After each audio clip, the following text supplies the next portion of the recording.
wararka ka imaanaya galmudug ayaa sheegaya in wali ciidanka dawladda ay ka wadaan howlgallo looga soo horjeedo kooxda al-shabaab. howlgalladani ayaa lagu beegsanayaa goobaha ay al-shabaab kaga sugan yihiin gobolada dhexe ee dalka. ku dhawaad 30 dagaalame ayaa lagu dilay howlgal ay sameeyeen ciidanka xoogga dalka. howlgalka ayaa lagu sheegay in guulo laga gaaray. saraakiisha ciidanka hogaaminaysay ayaa sheegay in howlgalka ay ka sameeyeen deegaanada Miliqo iyo Baaro Dheer oo ka kala tirsan Mudug iyo Galgaduud ay uga furteen gaadiid dagaal iyo sidoo kale saanad ciidan.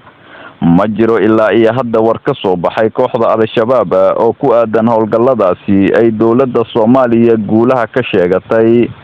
xaaladda ayaa haatan mid aad u kacsan waxaana dhaqdhaqaaqyo iska soo horjeedo laga dareemayaa gobolada Galmudug iyo Galgaduud. howlgalladana todobaadyadii u dambeeyay ka soconayay gobolada dalka ayaa waxaa jab xoogan lagu gaarsiiyay kooxda al-shabaab waxaana sidoo kale laga qabsaday deegaano iyo degmooyin.